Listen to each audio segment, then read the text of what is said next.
बिस्मिल्लाहिर्रहमानिर्रहीम। अस्सलाम वालेकुम स्टूडेंट्स।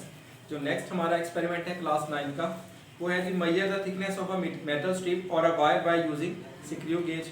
अब इस एक्सपेरिमेंट के अंदर हम सिक्रियो गेज की हेल्प से एक मेटल स्ट्रिप है, वायर है हमारे पास, एक वायर है या मेटल स्ट्रिप है, या जैसे आप इसको सपोज कर सकते हैं, आपने वायर देखे होंगे जो हमारे पास जो इलेक्ट्रिसिटी की जो वायर जा रही होती हैं, उनके अंदर जो बारीक कॉपर वायर होती हैं, उनका सपोज अगर आपने डायमीटर फाइंड करना है, तो ऐसी छोटी रीडिंग को डायमीटर फाइंड करने के लिए हम सिक्रियो गेज का इस्तेमाल करते हैं।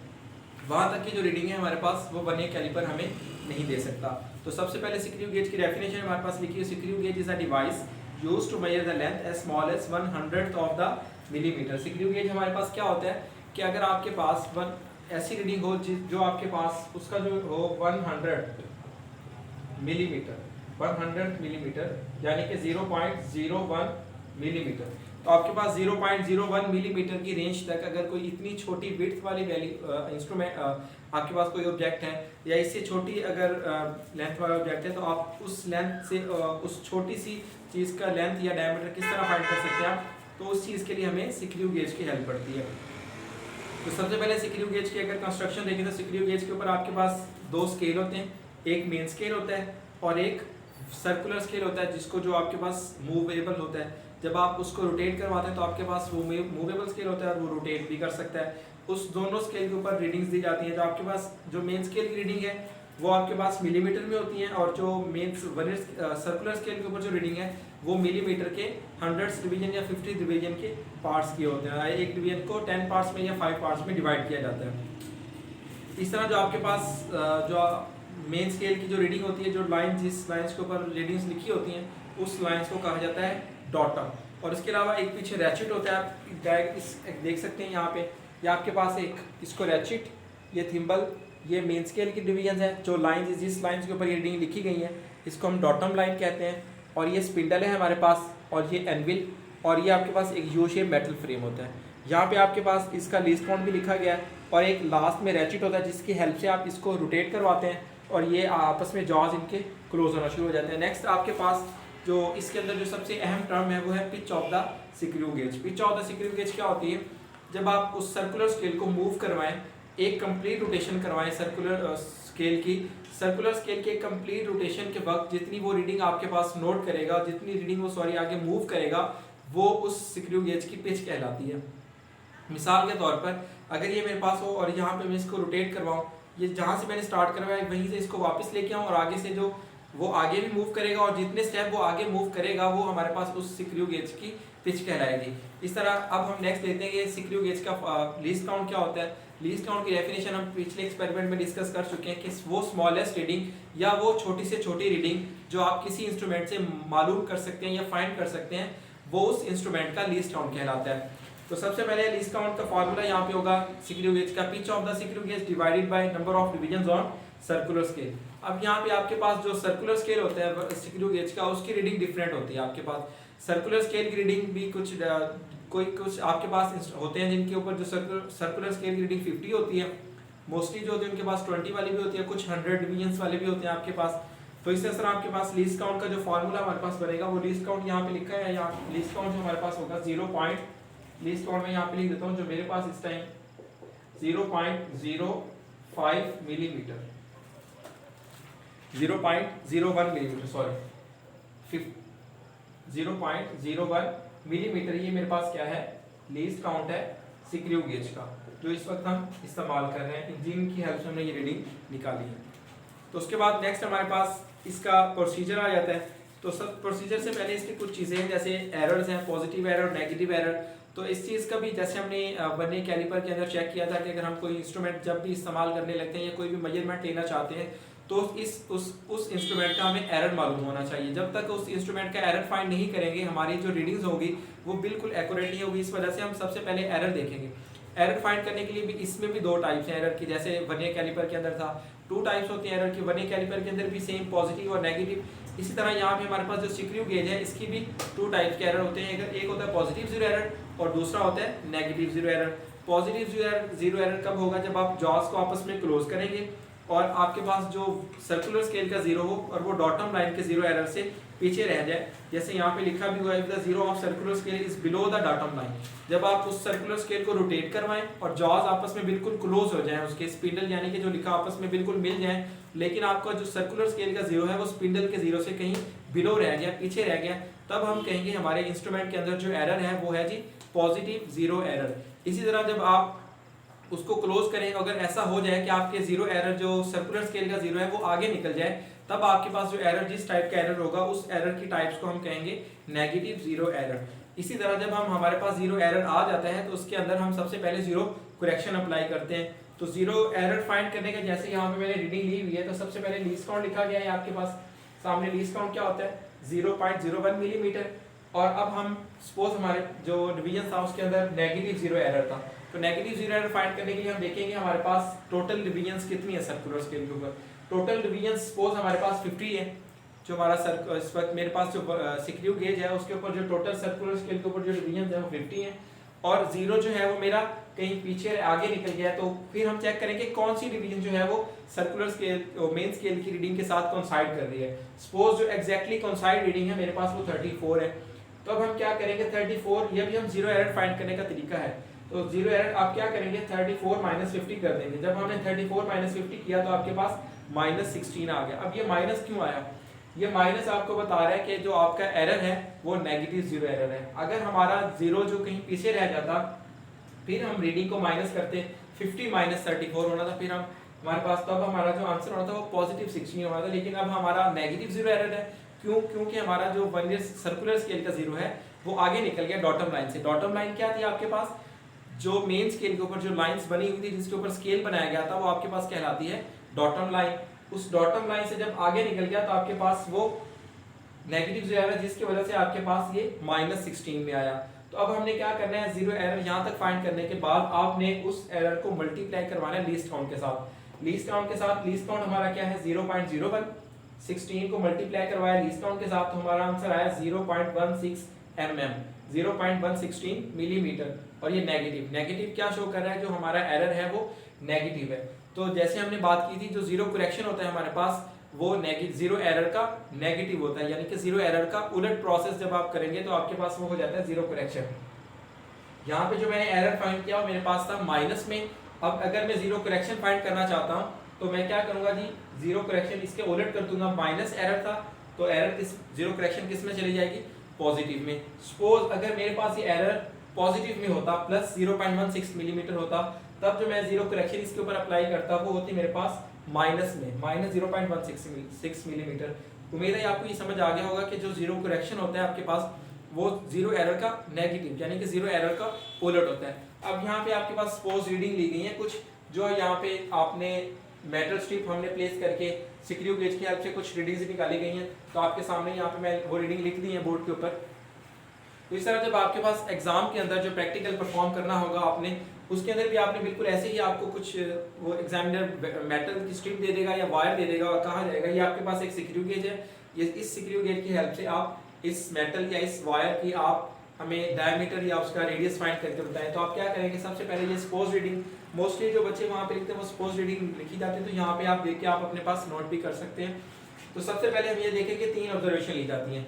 ये बात करें ये पहले एक्सपेरिमेंट में डिस्कस हो चुकी है, क्यों 3 ऑब्जर्वेशन ली जाती है, ताकि हम अपनी एक्यूरेसी ज़्यादा से ज़्यादा कर सकें। सबसे पहले हमने क्या किया, मेन स्केल अपने जॉज के अंदर मेटल स्ट्रिप प्लेस की। हमने जो मेन स्केल के ऊपर जो रीडिंग नोट की वो आ रही थी 1 मिलीमीटर। उसके बाद अब हमने देखा कि हमारे पास जो कौन सी लाइन वर्नियर स्केल की कौन सी डिवीजन बॉटम लाइन के साथ यानी कि मेन स्केल की लाइन के साथ कोइंसाइड कर रही थी। सपोज जब हमने देखा तो हमारे पास 20 डिवीजन सर्कुलर स्केल की 20th डिवीजन कोइंसाइड कर रही थी मेन स्केल के साथ, वो हमने यहाँ पे रीडिंग लिख ली जो कोइंसाइड कर रही थी।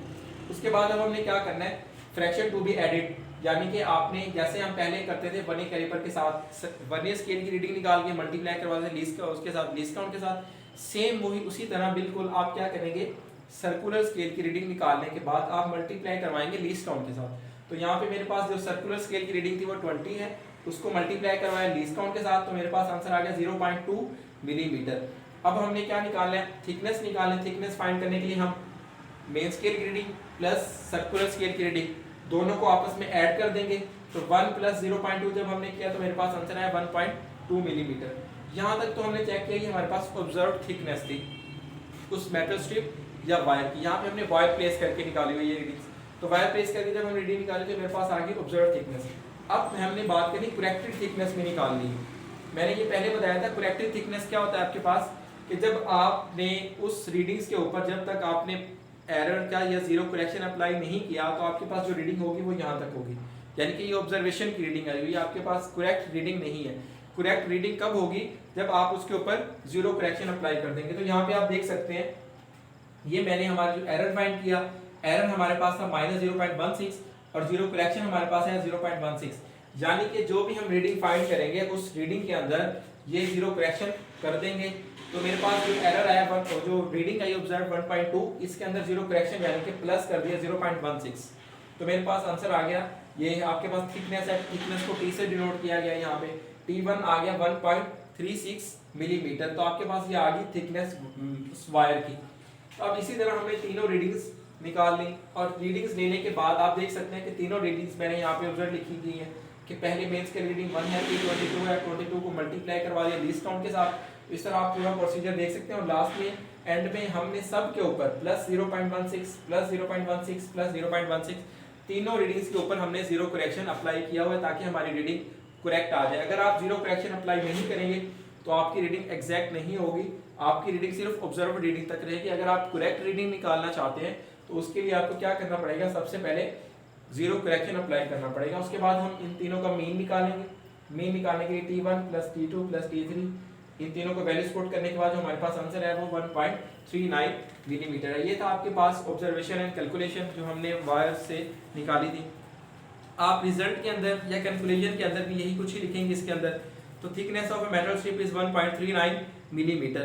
तो आप इसका जो मटेरियल रिक्वायर्ड है वो बिल्कुल सेम है, सेम लाइक अगर आप जैसे वर्नियर कैलिपर की हमने प्रोसीजर पढ़ा था बिल्कुल सेम ऐसे ही प्रोसीजर है। सबसे पहले आप इसका जीरो एरर चेक करेंगे, जीरो एरर चेक करने के बाद जीरो करेक्शन अप्लाई करेंगे, फिर जेंटली जॉस क्लोज करेंगे, मेन स्केल की रीडिंग नोट करेंगे। इस तरह ये सारे प्रोसीजर जो मैंने आपको ऑब्जर्वेशन में बताया है कि सबसे पहले मेन स्केल की रीडिंग नोट करनी है, फिर सर्कुलर वर्नियर स्केल की रीडिंग नोट करनी, सर्कुलर स्केल की, फिर सर्कुलर स्केल को मल्टीप्लाई करवा देना लीस्ट काउंट के साथ।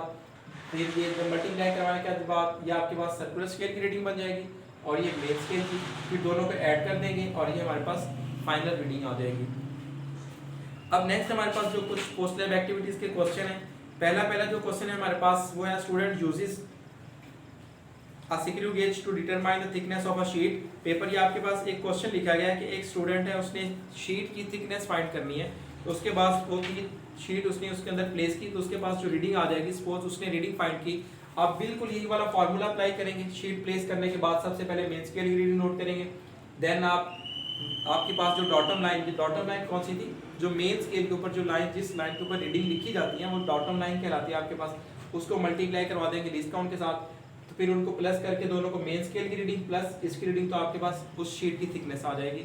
इस तरह एक स्टूडेंट है, ये आप भी परफॉर्म कर सकते हैं। अगर आपके पास लेबोरेटरी में या स्कूल में जहाँ भी आपके पास स्क्रू गेज हो तो आप किसी भी शीट की थिकनेस फाइंड कर सकते हैं। नेक्स्ट उसके बाद आपके पास क्वेश्चन है एक, some modern screw gauge use are digital, suggest one advantage of digital screw gauge और उसका डिसएडवांटेज। अब हमारे पास जो मार्केट के अंदर डिजिटल वर्नियर कैलिपर भी मौजूद है और डिजिटल स्क्रू गेज भी मौजूद है, तो यहाँ पे वो पूछ रहे हैं कि आपके पास जो डिजिटल स्क्रू गेज आया है मार्केट में उसका आपको एक फ़ायदा बताएं और एक नुकसान बताएं। तो उसका फ़ायदा क्या है, हमारे पास फ़ायदा यही है कि हमारे पास जो डिजिटल स्क्रू गेज है वो ज़्यादा एक्यूरेट रीडिंग दे सकता है हमें, लेकिन इसका नुकसान ये है कि अगर उसके अंदर एरर आ जाए तो हम एरर उसका खुद रिमूव नहीं कर सकते। यही हम उसके बाद जो डिजिटल स्क्रू गेज का नुकसान यही है, उसका डिसएडवांटेज यही है कि उसके अंदर अगर एरर आ जाए हम उसको एरर रिमूव नहीं कर सकते या एरर फाइंड ही नहीं कर सकते हम। तीसरा क्वेश्चन है आपके पास, the approximate diameter of flexible thin wire, ये भी एक डायमीटर वायर है आपके पास, उसका आपने ये डायमीटर फाइंड करना है। जो आप जब इसने प्लेस किया तो आपके पास कोई भी रीडिंग आ सकती है, सपोज जो मैंने ये डायमीटर फाइंड किया तो मेरे पास है 0.2 मिलीमीटर। और क्वेश्चन नंबर 4 है आपके पास, can you use a screw gauge to measure the exact thickness of 10 rupees note. आप 10 रुपीज के नोट की रीडिंग की जो एग्जैक्ट डायमीटर फाइंड कर सकते हैं, ऑफ कोर्स हम कर सकते हैं। Yes we can find the exact thickness of 10 rupees note. Place 10 similar coin one above the other, find the total height using metre rule. आप रूलर की हेल्प से 10 कॉइन ले लें सपोज 5 रुपए का एक सिक्का है आपके पास, दोनों को आप इस तरह बारी बारी प्लेस कर दें और फिर आप मीटर रूल की हेल्प से उनकी थिकनेस फाइंड करें। फिर थिकनेस फाइंड करने के बाद उस एक फाइंड करें तो आप क्या करेंगे, उसको डिवाइड कर देंगे तो आपके पास एक रीडिंग जो आएगी, सपोज 3.5 सेंटीमीटर उसकी थिकनेस है एक सिक्के की। अब आप उसी सिक्के की, उसी कॉइन की वही रीडिंग, उसी की thickness with the help of screw gauge find करें तो आपके पास आएगी 0.35 सेंटीमीटर। तो इसका देखिए आप बहुत ज़्यादा फर्क आ रहा है, यानी कि आपके पास जो स्क्रू गेज है वो मोर एक्यूरेट रीडिंग दे सकते हैं as compare to metre rule या वर्नियर कैलिपर। उसके बाद लास्ट है आपके पास के state of similarity and differences between screw gauge and vernier calliper. तो इन दोनों में एक सिमिलैरिटी बताएं और डिफरेंस बताएं।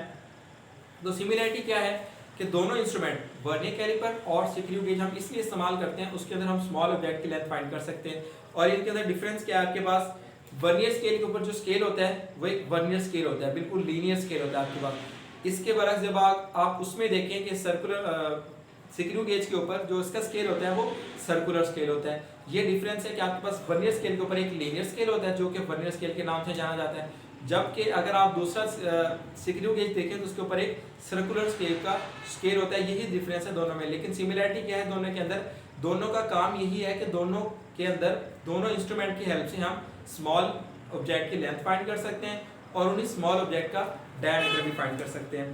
तो ये था हमारा एक्सपेरिमेंट नंबर 1.3 क्लास 9 फिजिक्स का।